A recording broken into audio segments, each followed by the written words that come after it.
mind, and it was the Tom Brady coming back. Like, how absolutely insane.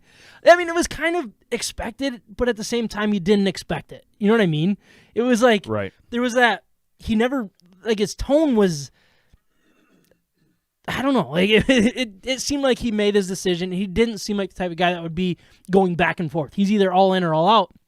Seems like he was definitely not all out and had to come back in. So he's coming back to the Buccaneers. And the funny thing about this whole thing was the football, his last touchdown that he threw was they sold the football because I think it was Mike Evans.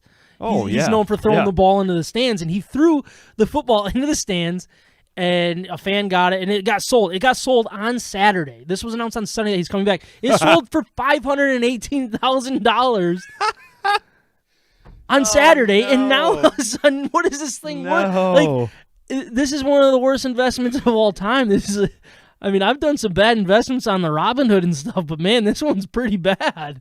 I mean, you aren't able to walk away or recoup even half that at any point. It's absolutely insane that this happened. And I'm curious if Tom Brady seems like the type of guy that's going to be like, all right, I'm going to seek this guy out. I'm going to pay him for that football so he doesn't have to eat that money. You know what I mean? Like, he seems like that kind of guy. We'll see if he does. Tom Brady, if you're listening, which I know you do he usually listens on Thursdays, though. You should really pay this guy for the football. Yeah, right? He's the kind of quarterback that cuts his salary so they can bring in the stars. I don't know if he's got an extra $500. Yeah, that's a good point. Yeah, he's hurting for money, and with Giselle paying most of that. Oh, I guess she could probably give him a loan. Maybe she'll pay for it. No, she's probably pissed about football in general. She's like, no more footballs in this house. Baseballs only. But honestly, my question was going to be, is obviously we have the Barry Sanders, Calvin Johnson of we hate the way they retired. Is there anybody else in the Detroit sports market that's like, man, I hate the way that guy's career ended and wish he would have pulled the comeback? You know what I mean? Maybe a little bit different for different terms and reasons why the career came to a abrupt halt, stop. But Uri Fisher, right? That's a good one, actually. Again, for other reasons. Like, that was obviously not his choice to get caught in the face with a skate, but well, no, Uri Fisher was the heart issue. Okay, yeah, sorry, that's a big mistake on my part. No, it's I hope he's not a weekly listener. But he listens on Fridays. Yeah, to get rushed off the ice like that and collapse on the bench and like that was still one of the most bizarre. I remember sitting there watching that game with my dad. I was like, I was scared. What in the world's going on? And you see Yzerman like skating across the ice, ripping the thing from the stretcher. Yeah. And man, that was so bizarre the way that all went down. And I mean, he wasn't even in his prime. Let's be honest. Like he was. They were talking about him getting there, and high hopes, and just unfortunate that that's how he ended his hockey career. Yeah, the one that stuck out. We already mentioned Steve Yzerman. The one that stood out to me was Yzerman. The way that his career went down. And look, so I think it was 2006. Is that the year? I want to say it was 2006 that he retired. And I was shocked when I looked this up that he was actually 40 years old when he retired, because I thought he was playing pretty good hockey. I mean, his numbers weren't great. He played 61 games, 14 goals, 26. So he wasn't doing a whole lot.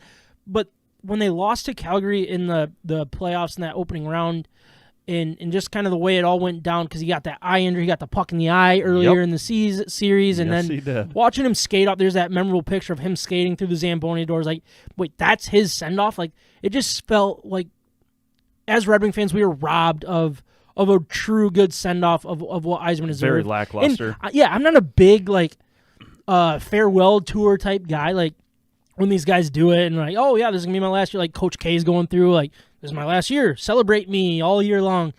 I don't like that. But as a Red Wing fan, like, I wish Yzerman had something along those lines that he was just like, all right, I'm going to give it one more shot, and we're going to go. Like, that's the one that I'm just like, I wish you would have come back. I know you're old and you have half of a knee. Like, I understand why, but man, that's come the back one that with half your body parts. I love you. Yeah, that's the one that just really bothers me. Like, I wish he would have had a proper send off rather than the eye injury, losing to Calgary, and all that stuff. Mike, do you have one that stands out, or is it really kind of not really? Like, not for the right reasons. The only one that kind of bothers me was my favorite Red Wing. The way he left was Sergei Fedorov. Where I mean, I didn't understand it back then as a kid because I was super young, but I didn't even research it. Let's be honest. I think he left for more money and went to play for Anaheim. Yeah, and I think the toughest taste in the mouth, in the mouth. Is it? Sure. I said that right? Roll right? with it. Sure. All right. I mean, I'm not going to say it any better the third time. So, but the hard part was the holdout that he had in '98, leading up to I think it was 03. It was after the 02 season, I believe. Right. That he left for Anaheim. I think you're right on that right. one. And so it kind of means more nowadays, knowing what had happened and what transpired, but also what the Wings organization did to get him here. If you watch that documentary, which was incredible. That's awesome. So it was really, really cool to watch all this stuff that, allegedly did happen. And then for him to leave the organization that gave him that freedom to play hockey in a country that's completely free of like political garbage Allegedly. and nonsense. Well, yeah, right. We don't need to get into that. Well, we're about to get into that. Yeah, right. So anyways, that was my guy. No.